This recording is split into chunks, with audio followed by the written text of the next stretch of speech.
नमस्कार। आज अपने कक्षा 12 इतिहास के चौथे अध्याय मुगल आक्रमण प्रकार एवं प्रभाव इसमें एक महत्वपूर्ण अध्ययन बिंदु महाराणा प्रताप के बारे में अध्ययन करेंगे।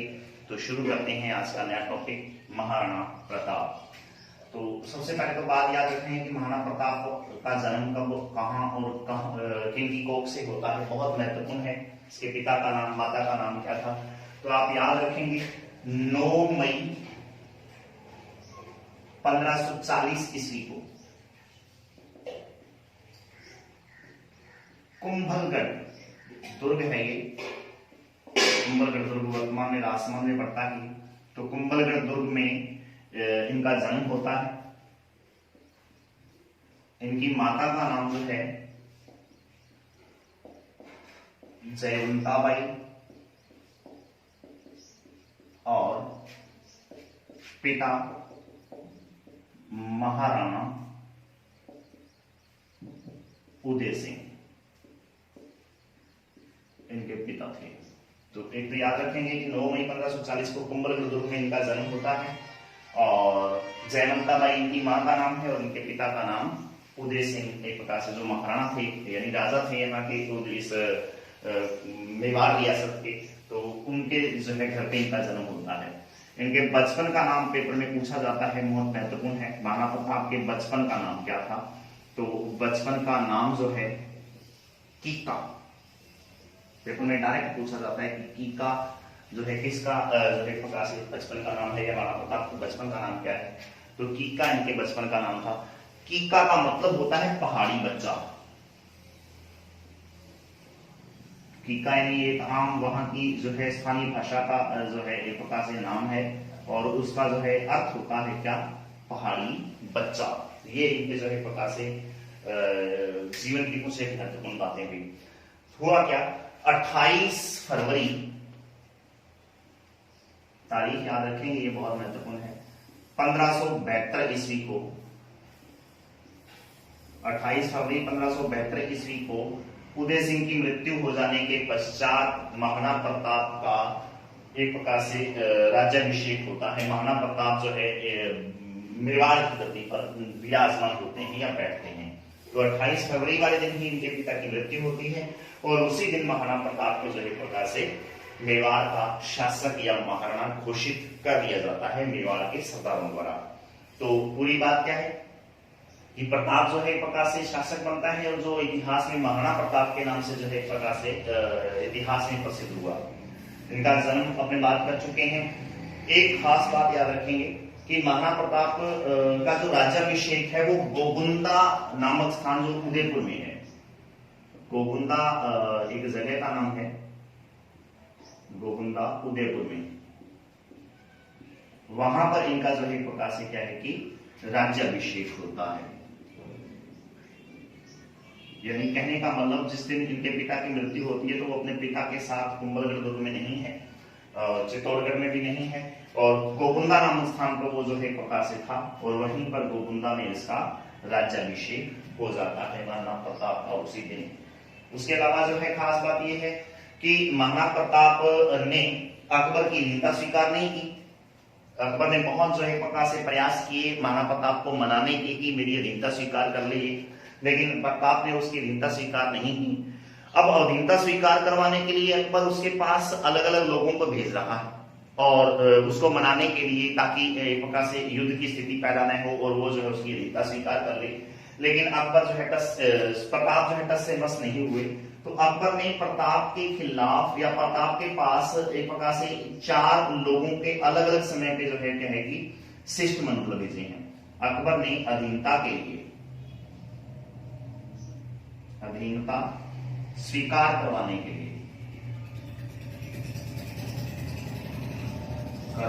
लिए शिष्टमंडल भेजे हैं। यानी जिसको अपने यूं मान लो कि एक प्रकार से बातचीत करने के लिए 4 लोगों को भेजा है, शिष्टमंडल भेजे और वो 4 अलग अलग लोगों द्वारा जो है भेजे गए थे। वो 4 लोग कौन है आपको क्रमानुसार याद रखने हैं। उसका एक ट्रिक है, यदि वैसा याद करो तो आप वैसे कर लो वरना सीधा भी आप याद कर सकते। 4 लोगों का नाम है जमा भट्टो, जमा भट्टो, ये 4 लोगों के नाम है इसमें। जमा में जय से हो गया जलाल खां, जलाल खां। दूसरा है मां से मान सिंह, जो कि मान सिंह एक प्रकार से कछवाहा राजवंश का एक शासक था और इस अकबर के जो है नवरत्नों में भी ये व्यक्ति शामिल था। एक प्रकार से आपने जोधाबाई का नाम सुना होगा, उसका भतीजा है ये। और उसके बाद में मान सिंह का पिता है भगवंत दास। तीसरे नंबर पे एक प्रकार से गया जो अधीनता स्वीकार करने, पहले बेटा गया, बाद में तीसरे नंबर पे जो है क्या है कि भगवंत दास खुद जाता है। इसको भगवान दास के नाम से भी जाना जाता है। ये भी एक प्रकार से जयपुर रियासत का शासक रहा है। जयपुर रियासत में इनकी मृत्यु के बाद जो है मान सिंह जो है जयपुर का शासक बनता है। उसके बाद में जो है टोडरमल, जो कि अकबर के नवरत्नों में, और उसका जो है एक प्रकार से कानून को ये हुआ करता था। यही मान लो कि एक प्रकार से उसका वित्त मंत्री हुआ करता था। ये कानून को नहीं बोलेंगे, वित्त मंत्री बोलेंगे। तो ये भी एक प्रकार से नवरत्न में जो है एक प्रकार से अकबर के नवरत्नों में शामिल व्यक्ति था। तो ये चार लोग हैं जिनको अकबर अधीनता स्वीकार करवाने के लिए प्रताप के पास भेजता है। जमा भट्टो इनका जो एक प्रकार से ट्रिक है, इसको इस तरीके से याद कर लो। और उसके अलावा जो है जलाल खां, मान सिंह, भगवंत दास और टोडरमल अलग अलग समय पे जो है एक प्रकार से 1572 से लेकर 1573 2 साल के अंदर जो है ये चार लोग समय समय पर उसके पास जाते हैं मनाने के लिए उसको। लेकिन प्रताप जो है एक प्रकार से अधीनता स्वीकार करने के लिए राजी नहीं होते हैं, क्योंकि वीर शिरोमणि और एक प्रकार से स्वतंत्रता प्रिय शासक है प्रताप। इसलिए उसके ने एक प्रकार से किसी अलग जो है शासक की अधीनता को स्वीकार करना मुनासिब नहीं समझा, अच्छा नहीं समझा अपने राज्य की, अपने प्रजा की जो है भलाई के लिए। तो उसने जो है एक प्रकार से इसकी अधीनता स्वीकार नहीं की। अब जब अधीनता स्वीकार नहीं की है तो अकबर ने जो है फिर एक प्रकार से युद्ध का सहारा लिया और विश्व का इतिहास प्रसिद्ध एक प्रकार से युद्ध होता है फिर। हालांकि ये युद्ध जो है एक प्रकार से निर्णायक युद्ध नहीं कहा जा सकता, लेकिन फिर भी जो है इस युद्ध की स्थिति इस तरीके की है कि इस युद्ध को इतिहास में बहुत महत्वपूर्ण जो है याद किया जाता है। नाम है इस युद्ध का हल्दी घाटी का युद्ध।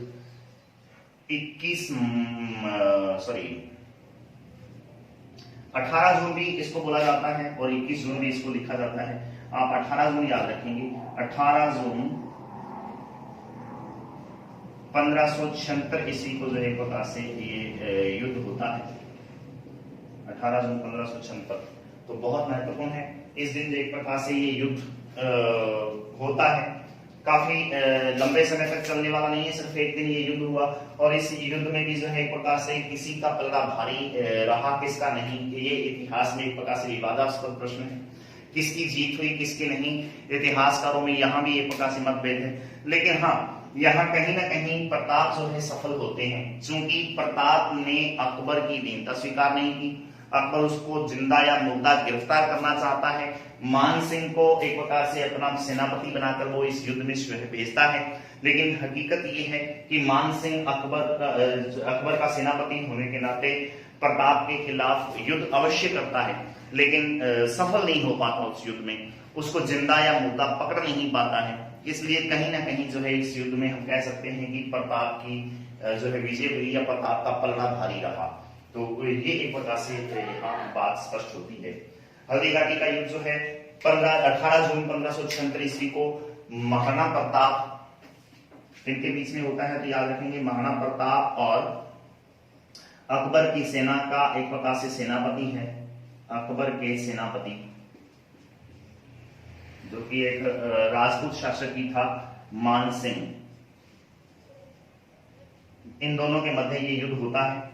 तो आप इसी तरीके से इसको लिखोगे, प्रताप तथा अकबर के सेनापति मान सिंह के मध्य जो है ये युद्ध हुआ। और इस युद्ध में जो है एक प्रकार से किसी एक पक्ष की जो है विजय नहीं होती है, लेकिन फिर भी पलड़ा भारी किसका रहा है, तो प्रताप का राज रहा है, ये अपने बोल सकते हैं। इसकी वजह ये है क्योंकि अकबर ने मान सिंह को सीधा कहा था कि आप या तो उसको जिंदा या मुर्दा पकड़ के लाओगे, अन्यथा मेरे घर पे या मेरे दरबार में आने की जरूरत नहीं है। मान सिंह ऐसा करने में असफल रहा, प्रताप को जिंदा या मुर्दा नहीं पकड़ पाया। इस वजह से हम कह सकते हैं कि प्रताप का पलड़ा जो है भारी रहा।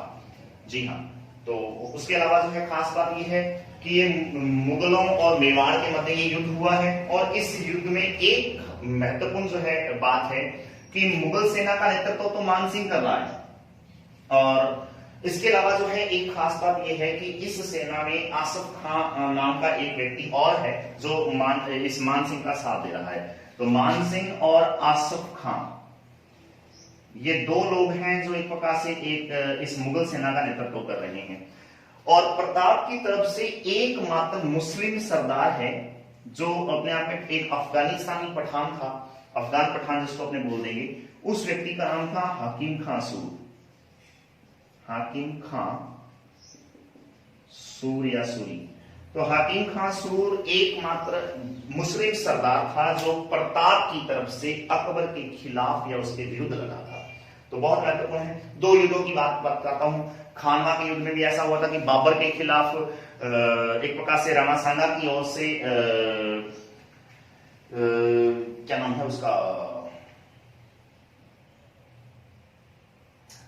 एक व्यक्ति जो है मुस्लिम सरदार था जो उसके खिलाफ लड़ा। और दूसरा जो है ये है प्रताप की तरफ से हाकिम खां सूर जो है वो क्या कि अकबर की सेनाओं के खिलाफ लड़ता है।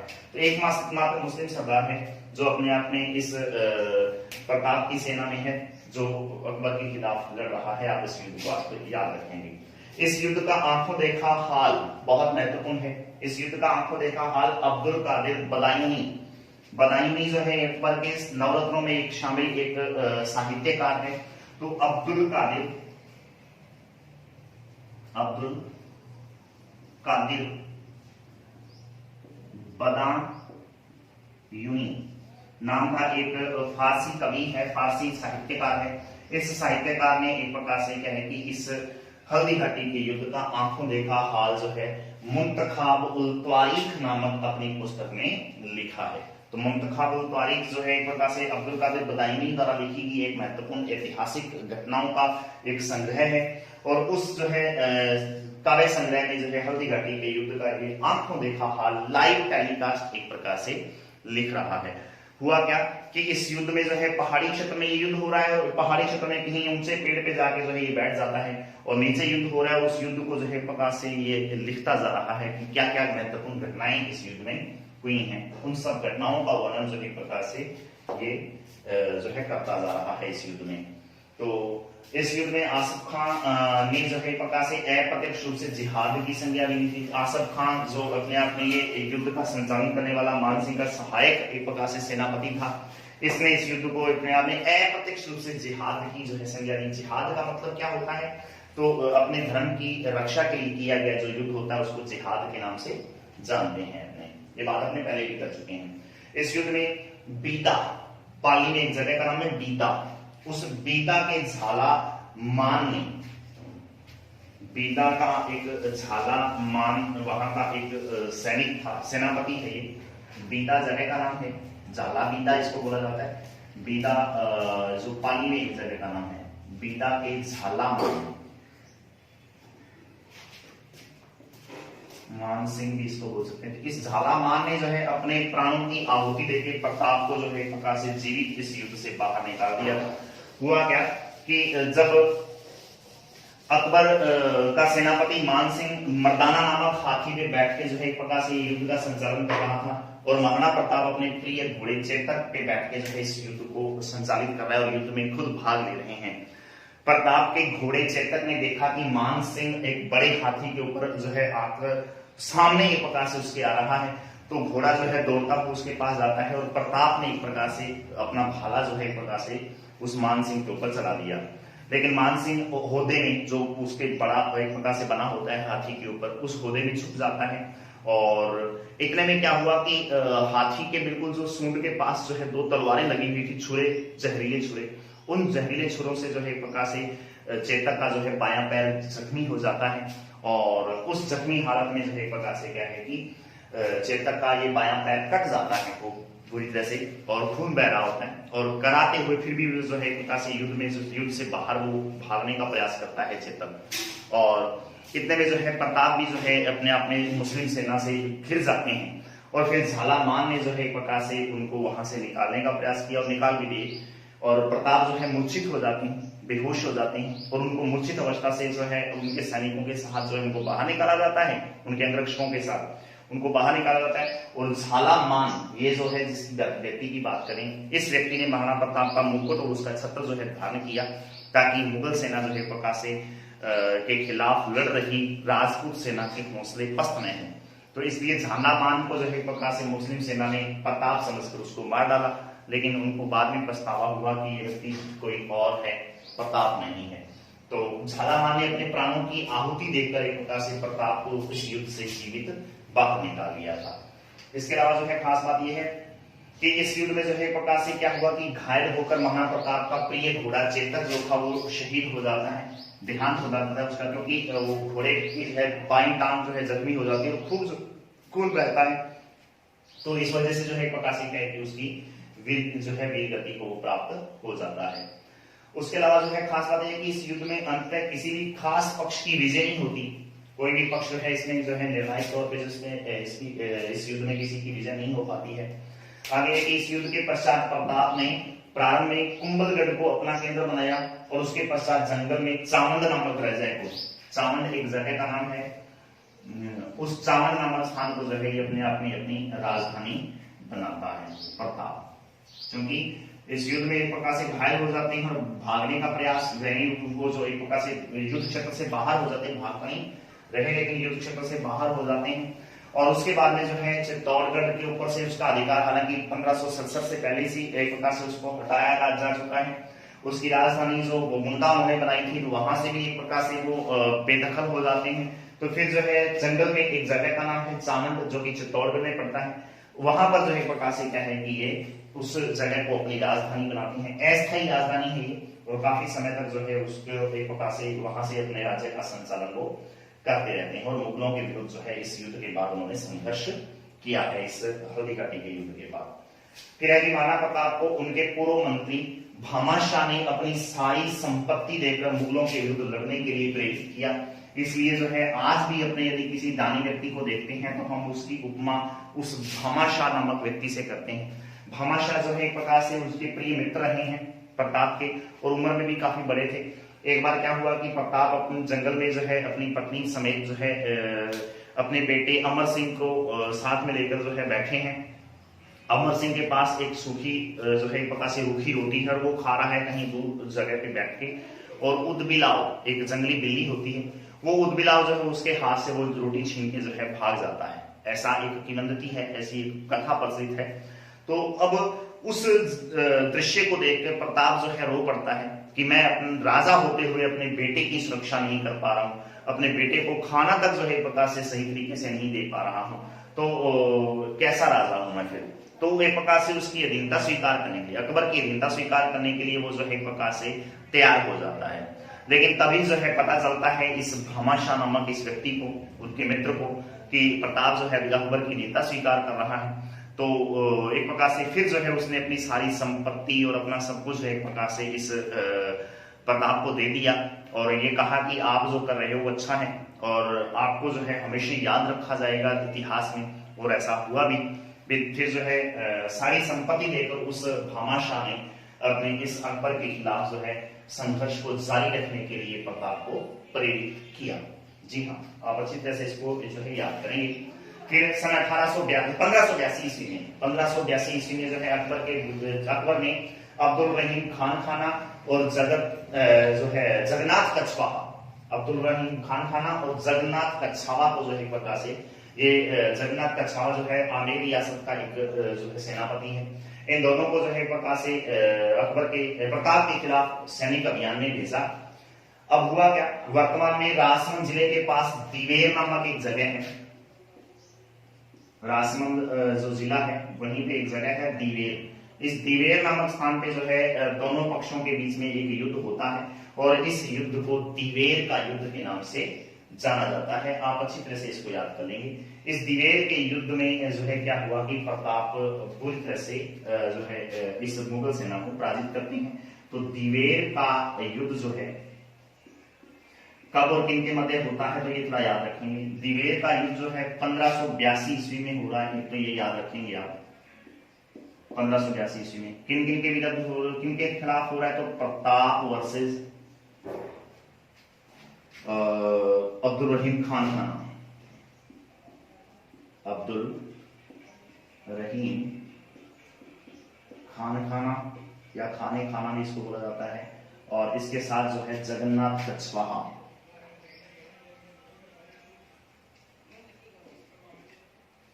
जगन्नाथ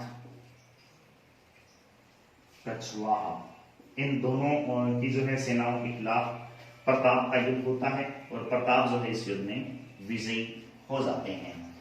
एक इतिहासकार है James Tod, Colonel James Tod, उन्होंने 1829 ईस्वी में एक पुस्तक लिखी Annals and Antiquities of Rajasthan, जिसमें राजस्थान के इतिहास और कला संस्कृति के बारे में उन्होंने चर्चा की है। उस पुस्तक में हल्दी घाटी के युद्ध और इस दिवेर के युद्ध के अलग अलग नाम दिए हैं।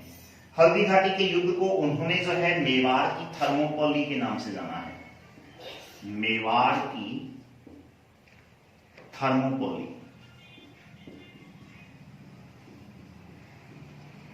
थर्मोपोली क्या है? तो ये एक ऐतिहासिक जगह है जो कि वर्तमान में यूनान यानी जिसको ग्रीस बोलते हैं अपने, उस देश में जो है एक जगह है ये थर्मोपोली।